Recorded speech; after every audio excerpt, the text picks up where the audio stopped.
വളരെ എളുപ്പത്തിൽ പ്രഷർ കുക്കറിൽ ഒരു അടിപൊളി ടേസ്റ്റി ആയിട്ടുള്ള വെജിറ്റബിൾ ബിരിയാണി എങ്ങനെ തയ്യാറാക്കാമെന്ന് നോക്കാം. വളരെ എളുപ്പത്തിൽ ചെയ്യാൻ പറ്റുന്ന ഒരു റെസിപ്പിയാണ്. പ്രഷർ കുക്കർ സ്റ്റവിലേക്ക് വെച്ച് കൊടുക്കുക. അതിലേക്ക് 1 ടീസ്പൂൺ നെയ്യ് ഒഴിച്ചു കൊടുക്കാം. അതിൻ്റെ കൂടെ തന്നെ കുറച്ച് വെജിറ്റബിൾ ഓയിലും കൂടി ഒഴിച്ചു കൊടുക്കാം.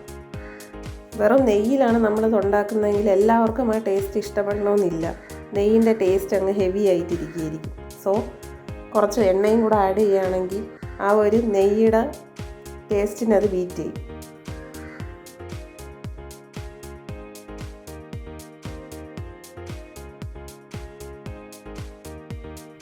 നെയ്യ് ചൂടായതിന് ശേഷം അതിലേക്ക് കുറച്ച് കാഷ്യൂ നട്ട്സ് ഇട്ട് കൊടുക്കാം.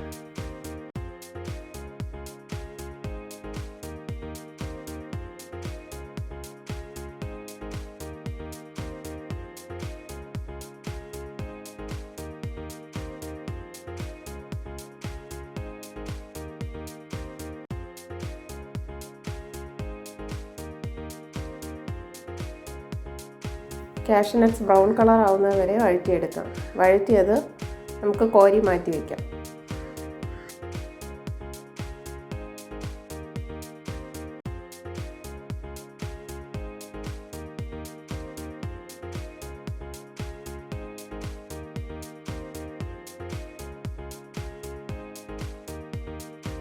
യൂഷ്വലായിട്ട് എല്ലാ ബിരിയാണിക്കും ചെയ്യുന്ന ഫസ്റ്റ് സ്റ്റെപ്പ് തന്നെയാണ്.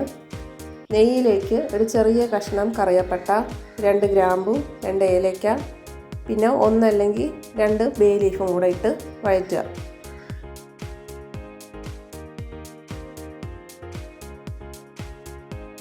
അതിലേക്ക് ഒരു ചെറിയ സവാള അരിഞ്ഞത് നമ്മൾ ചേർത്ത് കൊടുക്കുകയാണ്.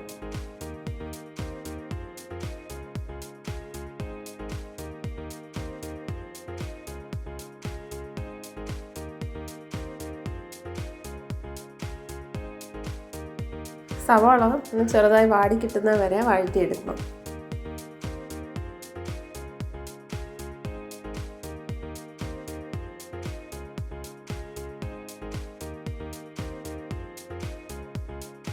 സവാള വഴറ്റിയതിന് ശേഷം അതിലേക്ക് ഇഞ്ചി, വെളുത്തുള്ളി, പച്ചമുളക് ഇവ ഒരുമിച്ച് ചതച്ചെടുത്തതാണ് ചേർത്ത് കൊടുക്കുന്നത്. ഞാനിവിടെ എടുത്തിരിക്കുന്നത് ഒരു ചെറിയ കഷ്ണം ഇഞ്ചി, 2 പച്ചമുളക്, 4 അല്ലി വെളുത്തുള്ളി ഇവയാണ് ഒരുമിച്ച് ചതച്ചെടുത്തിരിക്കുന്നത്. ഇനി നമുക്ക് ഇതെല്ലാം ചേർത്ത് നന്നായിട്ട് വഴറ്റിയെടുക്കാം. ഇഞ്ചി, പച്ചമുളക്, വെളുത്തുള്ളി ഇവയുടെ പച്ചമണം മാറുന്നത് വരെ വഴറ്റിയെടുക്കാം. തീ ലോ ഫ്ലെയിമിൽ ഇട്ടിട്ട് വേണം വഴറ്റാനായിട്ട്. ഇല്ലാന്നുണ്ടെങ്കിൽ ഇതിൽ ചേർത്തിരിക്കുന്ന ഇഞ്ചി പെട്ടെന്ന് അടുക്കി പിടിക്കും. അതുകൊണ്ട് അത് ശ്രദ്ധിക്കുക.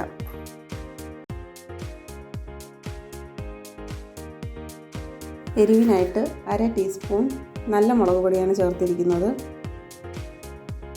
1/4 ടീസ്പൂൺ ഗരം മസാല, 1/4 ടീസ്പൂൺ മഞ്ഞൾപ്പൊടി ഇവയെല്ലാം ചേർത്ത് നന്നായിട്ട് വഴറ്റി കൊടുക്കാം. ഇതിൻ്റെ പച്ചമണം മാറുന്നത് വരെ വഴറ്റണം. ഇതിൽ വെറും 3 പൊടികൾ മാത്രമേ ചേർത്തിട്ടുള്ളൂ. അഡീഷണലായിട്ട് ഞാൻ വേറെ ഒന്നും ചേർത്തിട്ടില്ല. മല്ലിപ്പൊടിയൊന്നും നമ്മളിവിടെ ചേർക്കുന്നില്ല. മഞ്ഞൾപ്പൊടി, മുളക് പൊടി, ഗരം മസാല ഈ 3 ഐറ്റംസ് മാത്രമേ നമ്മൾ ചേർത്തിട്ടുള്ളൂ.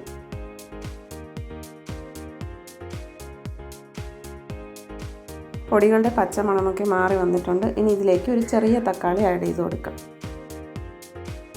ഇനി അത് നന്നായി വഴറ്റി നല്ല പേസ്റ്റ് പോലെ ആക്കിയെടുക്കുക.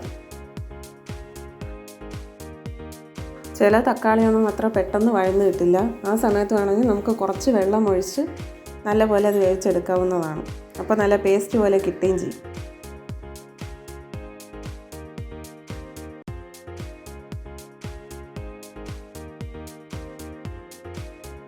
കണ്ടോ, തക്കാളി നല്ലപോലെ വഴന്നു വന്നിട്ടുണ്ട്. ഇനി അടുത്ത് എന്തൊക്കെയാണ് ചേർക്കുന്നതെന്ന് നോക്കാം. ഇതിലേക്ക് 1 ടേബിൾ സ്പൂൺ കട്ട തൈരാണ് ഒഴിച്ചു കൊടുക്കുന്നത്. അധികം പുളിയില്ലാത്ത തൈരാണെങ്കിൽ 1.5 ടേബിൾ സ്പൂൺ വരെ ആകാം. ഒരുപാട് പുളിയുള്ളതാണെങ്കിൽ നമുക്ക് ബിരിയാണിയിൽ പുളിയുടെ ടേസ്റ്റ് ഒരുപാടാവും. അതുകൊണ്ടാണ് തൈര് നല്ലപോലെ മിക്സ് ചെയ്ത് കൊടുക്കുക. മസാലയുമായിട്ടൊക്കെ കൂട്ടി പിടിക്കണം. അതുകൊണ്ട് നല്ല രീതിയിൽ മിക്സ് ചെയ്ത് കൊടുത്ത ശേഷം അതിലേക്ക് ഒരു 5-6 പുതിനയില, വളരെ കുറച്ച് ക്വാണ്ടിറ്റി മാത്രം മല്ലിയില ഇവ കൂട്ടി ചേർത്ത് നന്നായിട്ട് വഴറ്റിയെടുക്കുക. എല്ലാം പാകത്തിന് മാത്രമേ പാടുള്ളൂ. ഒരുപാടായി കഴിയുമ്പോഴേക്കും അതിൻ്റെ ഫ്ലേവർ മുന്നിട്ട് നിൽക്കും. അതുകൊണ്ട് എല്ലാം ഒരളവിന് മാത്രം. പുതിന ഇലയായാലും മല്ലിയിലയായാലും എല്ലാം ഒരളവിന് മാത്രം ഉപയോഗിക്കുക.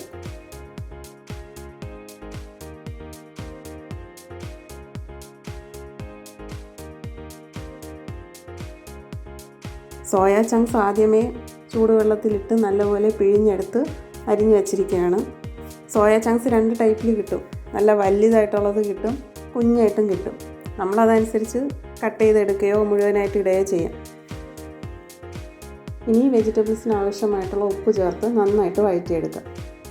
വെജിറ്റബിൾസ് ഏകദേശം വെന്ത് വന്നതിന് ശേഷം ഇനി നമ്മൾ വെള്ളം ഒഴിച്ചു കൊടുക്കുകയാണ്. ഞാനിവിടെ 1 ഗ്ലാസ്സാണ് അരി എടുത്തിരിക്കുന്നത്. ബാസ്മതി റൈസാണ് എടുത്തിരിക്കുന്നത്. 1 ഗ്ലാസ് അളവിലാണ്. അപ്പോൾ 1 ഗ്ലാസ് അരിക്ക് 2 ഗ്ലാസ് വെള്ളമാണ് കണക്ക്. ഇപ്പോൾ ഞാനിവിടെ 2 ഗ്ലാസ് വെള്ളം ഒഴിച്ചു കൊടുക്കുന്നുണ്ട്.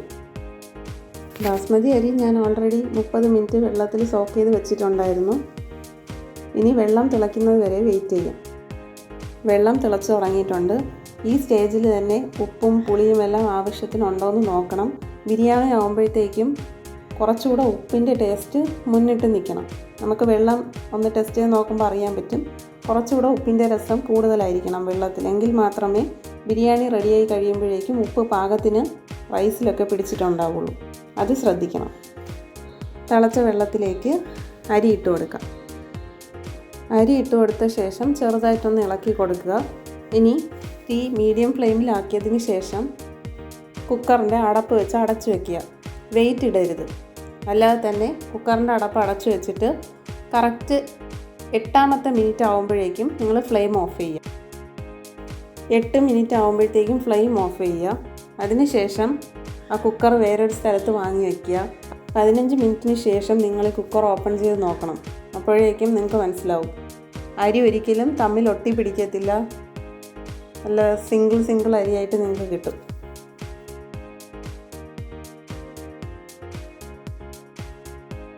കുഴഞ്ഞു പോകാത്ത നല്ല ടേസ്റ്റി ആയിട്ടുള്ള ബിരിയാണി റെഡിയായി കഴിഞ്ഞു. ഇനി ഞാൻ ഇതിലേക്ക് അഡീഷണലായിട്ട് ഒരു ഐറ്റം കൂടെ ആഡ് ചെയ്യാൻ പോവുകയാണ്. അത് ലാസ്റ്റ് ചെയ്താൽ മതിയാവും. കുറച്ച് ബ്രെഡ് കുഞ്ഞു പീസായിട്ട് കട്ട് ചെയ്ത് വെച്ചിട്ട് അതിനെ നമുക്ക് ബട്ടറിൽ പൊരിച്ചെടുക്കണം.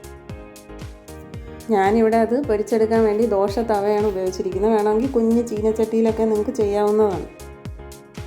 ഒരുപാട് അങ്ങ് കരിഞ്ഞു പോകരുത്. ബ്രൗൺ കളറായിരിക്കണം, അത്രയും മതി. അതാണ് അതിൻ്റെ കൺസിസ്റ്റൻസി.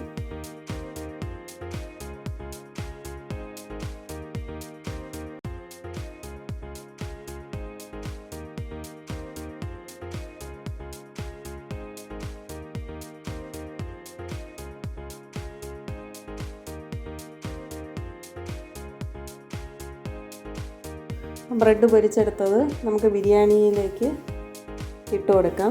ഇനി നമുക്കത് ജസ്റ്റ് ഒന്ന് മിക്സ് ചെയ്തെടുക്കാം. അപ്പോൾ ഈ ബട്ടറിൻ്റെ ഫ്ലേവറും ആ പൊരിഞ്ഞ ബ്രെഡിൻ്റെ മണവും എല്ലാം കൂടെ ആകുമ്പോഴത്തേക്കും ബിരിയാണി ഓക്കെയാണ്. നിങ്ങൾ ഇതുവരെ ട്രൈ ചെയ്ത് നോക്കിയിട്ടില്ലെങ്കിൽ നിങ്ങൾ മസ്റ്റായിട്ട് ഇതൊന്ന് ട്രൈ ചെയ്ത് നോക്കണം. അത്രയ്ക്ക് അടിപൊളി ടേസ്റ്റാണ് കേട്ടോ. ഈ വീഡിയോ നിങ്ങൾക്ക് എല്ലാവർക്കും ഇഷ്ടമായെന്ന് കരുതുന്നു. നിങ്ങളുടെ കമൻറ്റ്സ് ഞങ്ങളുടെ കമൻറ്റ് ബോക്സിൽ അറിയിക്കുക.